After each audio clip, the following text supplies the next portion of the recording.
Hello student, institute of computer academy के इस YouTube channel पर आप सबका बहुत बहुत स्वागत है। हम लोग अभी HTML वेब डिज़ाइनिंग की क्लास कंटिन्यू कर रहे थे। अब उसी का हम लोग सेकेंड वेब डिज़ाइनिंग के रूप में CSS को अब कंटिन्यू कर रहे हैं। CSS में हम लोग अभी तक हेडिंग को और पैराग्राफ को कैसे बना सकते हैं सीख चुके हैं। अब हम लोग हेडिंग में एक साथ में कलर, बैकग्राउंड और बॉर्डर, स्टाइल, ये सारी चीज़ें कैसे लगा सकते हैं उसको हम लोग अब सीखेंगे। तो आइए आज की क्लास स्टार्ट करते हैं। एक्सटर्नल CSS के बारे में आज हम लोग जानेंगे क्या क्या होता है। An external style sheet use to define the style for many HTML pages. हम मेनी HTML पेजेस पर कई सारे HTML जो पेज हैं उन पे सब पर स्टाइल कैसे लगा सकते हैं एक्सटर्नल CSS में आता है। An external style sheet can be written in any text editor. कोई भी टेक्स्ट एडिटर जो होता है हम उसमें राइट कर सकते हैं। To file must not be content any HTML code and must be save in the CSS extension. जो भी कोड हम लोग जैसे HTML में अभी तक फाइल बनाते थे तो हमें .html करके फाइल को सेव करना पड़ता था। हम इसमें .html कोड से ही फाइल को सेव करेंगे एंड सेव विद ए, अगर CSS में करना है तो हमें .css करके फाइल को सेव करना पड़ेगा। Here is show the style .css look. इस तरीके से स्टाइल .css करके हम लोग फाइल को सेव कर सकते हैं। इसमें बॉडी का जो रहेगा, बॉडी, बैकग्राउंड, डैश कलर और उसके बाद में जो भी कलर हमें देना है वो हम कलर दे सकते हैं। अगर हम H1 में कलर कोई देना है तो हमें H1 और H1 हेडिंग, जैसा कि पता है हेडिंग 1 के लिए हम लोग H1 यूज करते हैं।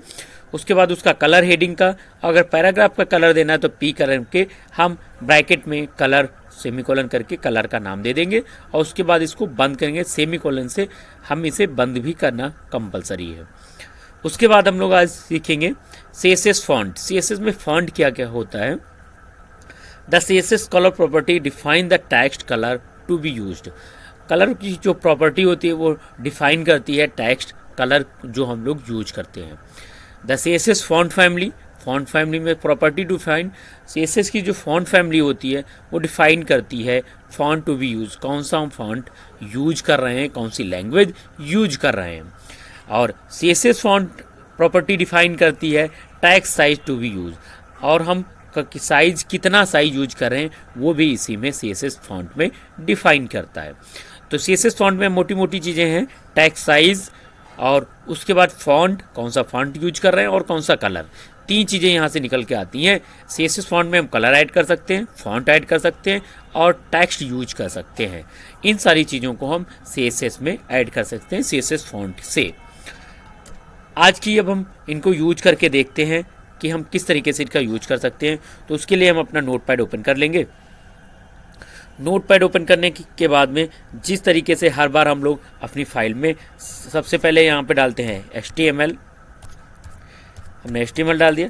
HTML के बाद फिर हमें यहाँ पे लिखना है हेड डाल दिया है।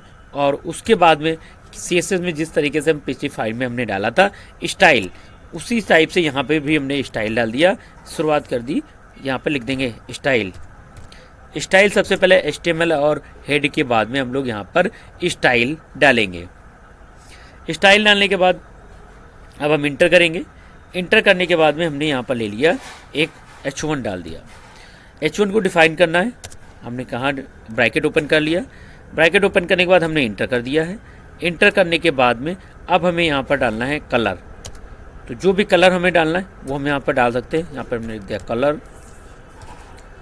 कलर करने के बाद में यहाँ पर हमने सेमीकोलन लगा के यहाँ पर हमने डाल दिया है ब्लू डाल दिया। ब्लू डालने के बाद यहाँ पे कोलन लगाएंगे और यहाँ पर इस तरीके से कोलन लगाने के बाद हम इंटर करेंगे।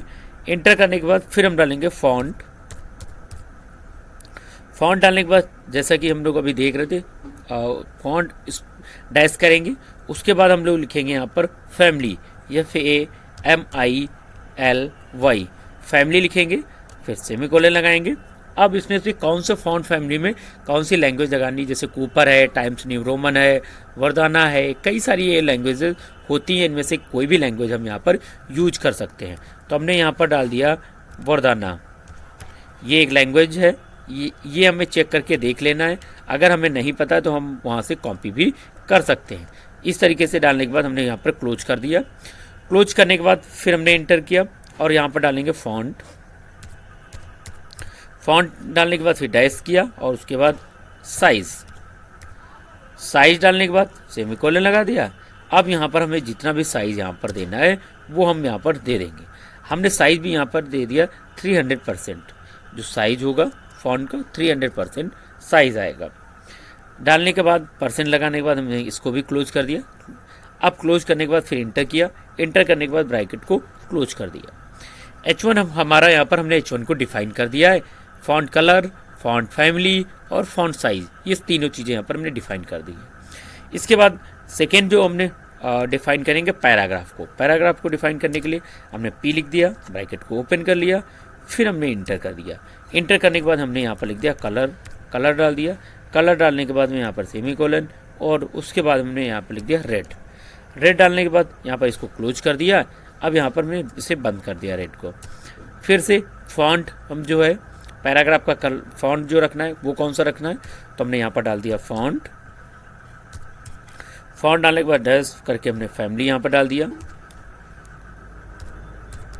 फॉन्ट फैमिली यहाँ पर हमने डाल दिया है। सेमीकोलन लगाएंगे। सेमीकोलन लगाने के बाद में यहाँ पर आप कलर का जो भी फॉन्ट डालना है वो हम यहाँ पर फॉन्ट लैंग्वेज डाल सकते हैं। यहाँ पर हम कोरियर लैंग्वेज डाल देंगे, COURIER। ये स्पेलिंग सही होनी चाहिए। अगर स्पेलिंग मैच नहीं करेगी तो यहाँ पर हमारी लैंग्वेज शो नहीं करेगी।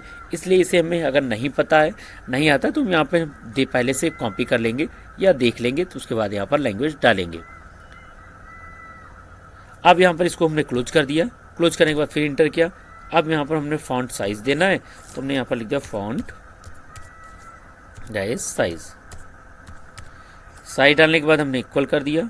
यहाँ पर इक्वल की जगह कोलन सेमीकोलन लगाएंगे। सेमीकोलन के बाद में यहाँ पर डाल देंगे साइज डालना है 160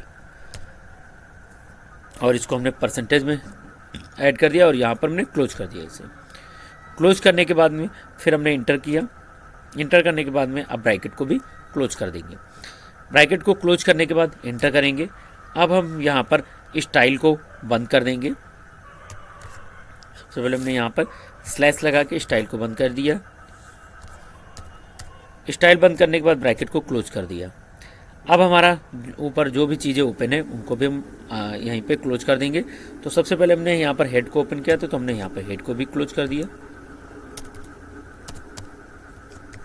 यहाँ पर डाल दिया हेड, क्लोज कर दिया। फिर हमने यहाँ पर डाल दिया बॉडी। अब हम यहाँ पर बॉडी डाल दिया। बॉडी डालने के बाद में ब्रैकेट को हमने क्लोज कर दिया है। ब्रैकेट को क्लोज करने के बाद इंटर करेंगे। अब इंटर करने के बाद में अब हमें यहाँ पर टाइप करना है जो भी हमने यहाँ पर H1 में दिया था। तो हमने ब्रैकेट में H1 ओपन कर लिया। H1 ओपन करने के बाद हम यहाँ पर डालेंगे सेंटर का नाम H1 में जैसे हमें डालना था, तो हमने यहाँ पर डाल दिया institute INSTITUTE institute of computer academy ACADEMY academy हमने डाल दिया। डालने के बाद फिर ब्रैकेट ओपन कर लिया और यहाँ पर स्लैश लगाने के बाद में H1 को हमने क्लोज कर दिया। क्लोज करने के बाद फिर इंटर करेंगे। उसके बाद हमने एक पैराग्राफ ओपन कर लिया। पैराग्राफ में एड्रेस लिखना है, तो यहाँ पर पैराग्राफ के बाद हमने यहाँ पर लिख दिया नियर GIC माहौली रोड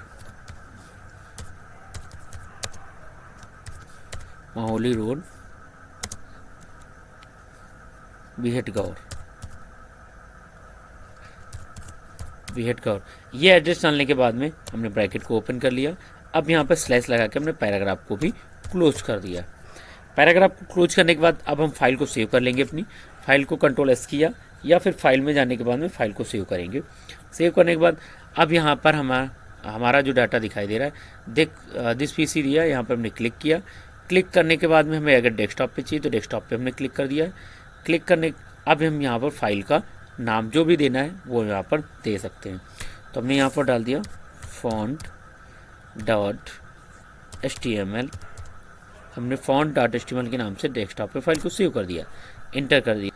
font.html के नाम से यहाँ पर फाइल आ रही है, इस पर क्लिक करके हम फाइल को देख रहे होंगे। अब जैसे कि हमने ऊपर डाला था, हम अपनी फाइल को भी ओपन कर लेंगे। फाइल को यहाँ पर रख लिया हमने। सबसे पहले हमने HTML हेड स्टाइल डाला था, ये हमने डालने के बाद सबसे पहले स्टाइल को यहाँ पर ओपन कर लिया था। CSS में फॉन्ट ऐड करने के लिए हमने यहाँ पर स्टाइल को ओपन कर लिया। ओपन करने के बाद H1 यहाँ पर डाल दिया। H1 डालने के बाद हमने इस ब्रैकेट को ओपन कर लिया। CSS पे जो भी कोडिंग की जाती है इस ब्रैकेट के अंदर ही लिखे जाते हैं, उनके टैगों को लिखा जाता है। फिर हमने कलर डाल दिया था, हमने ब्लू डाला था, यहाँ पर ब्लू कलर आपको दिखाई दे रहा होगा। हमने फॉन्ट फैमिली वर्दाना डाला था। फॉन्ट जो लैंग्वेज है हमने उसको चेंज कर दिया था, वहाँ पर वर्दाना हमने कर दिया था। ये इस तरीके से थोड़ा मोटी और अलग फॉन्ट टाइप का आता है, इसलिए हमने ये लैंग्वेज डाल दिया था। फॉन्ट साइज़ हमने यहाँ पर 300% डाल दिया था। 300 फॉन्ट साइज़ जो भी पेज होता है उसका 300% उसी का साइज में हमें कन्वर्ट करके ये देता है। ब्रैकेट हमने यहाँ पर क्लोज कर दिया। अब उसके बाद हमने पैराग्राफ को डिफाइन करना। P हमने यहाँ पर लिखकर पैराग्राफ के लिए डिफाइन किया। पैराग्राफ के हमने ये कलर लिख दिया। कलर लिखने के बाद में यहाँ पर रेड कर दिया। ये हमारा कलर जैसे हमने रेड किया था तो यहाँ पर आ रहा है। उसके बाद हमने क्या किया है, कलर के बाद फॉन्ट फैमिली हमने कुरियर्स डाल दिया, तो ये इस तरीके की कुरियर्स लैंग्वेज यहाँ पर आ जाती है। यहाँ पर लैंग्वेज हम चेंज कर सकते हैं। कूपर है, टाइम्स न्यू रोमन है, ओ एरियल है। इस तरीके से विभिन्न कंप्यूटर की में लैंग्वेज दी होती हैं, उनमें से जो भी लैंग्वेज हम लगाना चाहें यहाँ पर आसानी से लगा सकते हैं। इतना डालने के बाद हमने यहाँ पर इसको क्लोज कर दिया था ब्रैकेट को। स्टाइल और हेड को भी यहाँ पर हमने क्लोज कर दिया था, क्योंकि इनकी आगे ज़रूरत हमें नहीं थी। बॉडी को हमने ओपन कर लिया था। बॉडी ओपन करने के बाद हमने यहाँ पर डाल दिया था H1। H1 मतलब हेडिंग 1। हेडिंग 1 कौन सी थी हमारी, इंस्टीट्यूट ऑफ कंप्यूटर अकेडमी हमने डाला था। तो हमें H1 में जो भी सारी चीज़ें हमने डिफाइन की है वो यहाँ पर दिखाई हमें देती हैं। उसके बाद फिर हमारा जो पैराग्राफ था हमने लिख दिया P का मतलब पैराग्राफ, और यहाँ पर हमने सेंटर का एड्रेस डाल दिया। और पैराग्राफ में जो सारी चीज़ें हमने रेड किया था और उसका लैंग्वेज जो कुरियर 160 था, फॉन्ट साइज, ये सारी चीज़ें यहाँ पर दिखाई दे रही हैं। इस तरीके से हम लोग देख सकते हैं कि एक आसानी से एक बार किसी चीज़ को डिफाइन करने के बाद कई बार वही सारी चीज़ें हम बार बार लगा सकते हैं। अब उसके बाद हम फिर एक और इसमें से स्टेप बढ़ाएंगे। बढ़ाने के लिए हमने यहाँ पर इंटर कर दिया। इंटर करने के बाद हम यहाँ पर हमने डाल दिया H1।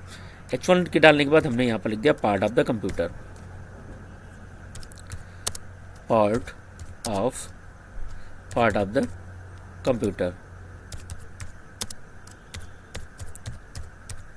कंप्यूटर डालने के बाद फिर हमने H1 को यहाँ पर क्लोज कर दिया है। क्लोज करने के बाद फिर इंटर किया। इंटर करने के बाद पैराग्राफ में गए।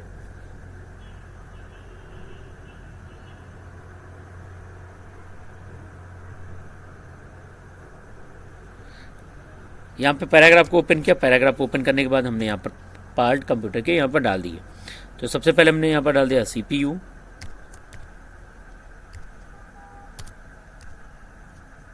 CPU डाल दिया, सेंट्रल प्रोसेसिंग यूनिट इसका पूरा नाम होता है।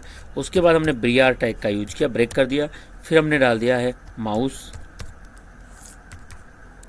माउस डालने के बाद फिर से हमने यहाँ पर BR किया। BR करने के बाद ब्रैकेट को क्लोज किया और फिर यहाँ पर हमने डाल दिया है मॉनिटर। मॉनिटर डालने के बाद फिर से BR को क्लोज कर दिया। BR टैग को हमें बंद करने की आवश्यकता नहीं होती है। BR उसके बाद मॉनिटर के बाद में कीबोर्ड डाल दिया हमने। कीबोर्ड KEYBOARD कीबोर्ड डाल दिया। कीबोर्ड डालने के बाद अब उसके बाद फिर से हमने यहाँ पर BR ऐड कर दिया। BR लाइन को ब्रेक देने के लिए यूज करते हैं। हमने यहाँ पर डाल दिया प्रिंटर डालने के बाद ब्रैकेट ओपन करके यहाँ पर फिर से BR दे सकते हैं अगर इसके भी आगे हमें पार्ट डालने हैं। तो हमने यहाँ पर प्रिंटर के बाद में फाइल को सेव कर लेंगे। Ctrl+S किया, फाइल हमारी ऑलरेडी एक साथ में उसी साथ में सेव हो जाती है। Alt टैब वाली बटन से हमने फाइल को अपनी पुरानी वाली फाइल ओपन कर ली है। ये हमने अभी तक पुरानी फाइल बनाई थी। अब इसमें अगर मैं वो डाटा देखना है तो उसके लिए हमें फाइल वाली बटन जैसे ही प्रेस किया, यहाँ पर हम क्या देख रहे हैं कि यहाँ पर इस तरीके से हमारा पूरा डेटा आ रहा है। यहाँ पर क्या था, पार्ट ऑफ द कंप्यूटर हमने यहाँ पर डाला था तो यहाँ पर ऑटोमेटिक है ब्लू कलर में हो जाता है। उसके बाद ये लैंग्वेज है यहाँ पर इस तरीके से दिखाई दे रही है। यहाँ पर हमने क्या किया, यहाँ पर ये साइज एक ही जैसा दिखाई दे रहा है क्योंकि हमने यहाँ पर H1 part of the computer है इसको क्लोज नहीं किया है। तो क्लोज नहीं करने की स्थिति में ये यहाँ पर सेम रहता है। हमने यहाँ पर स्लैश लगा के अब क्लोज कर दिया है। फाइल को Ctrl+S के साथ सेव करके Alt टाइप वाली बटन दबाएंगे और F5 वाली बटन प्रेस करेंगे। जैसे ही F5 वाली बटन हम प्रेस कर रहे हैं, आप लोग देख रहे होंगे कि इसका साइज़ ऑटोमेटिक कम हो जाता है। जो भी हमने पैराग्राफ में साइज़ दिया था वो यहाँ पर हो जाता है। पैराग्राफ में जो भी कलर देते हैं वो आसानी से यहाँ पर लग चुका है। इस तरीके से हम लोग एक बार हेडिंग को, एक बार पैराग्राफ को, इन सारे टैगों को एक बार डिफाइन कर सकते हैं और उसके बाद में हम कई बार उसका अलग अलग जगहों पर यूज कर लेंगे। हमें बार बार वही टैगों को रिपीट करने की ज़रूरत नहीं है, जिससे हम अपने समय को बचत कर सकते हैं और बड़े प्रोग्रामों में गलतियों को भी बचने के लिए इसका यूज किया जाता है। CSS एक बहुत ही अच्छी वेब डिज़ाइनिंग लैंग्वेज है, जिसके द्वारा हम अपने वेब पेज को एक डायनेमिक वेब पेज के रूप में कन्वर्ट कर सकते हैं, बना सकते हैं। उम्मीद है आप लोगों के लिए यह वीडियो बहुत ही हेल्पफुल होगा। आप लोगों को अगर वीडियो पसंद आया तो चैनल को सब्सक्राइब कर लें, वीडियो को लाइक कर दें। जय हिंद, जय भारत।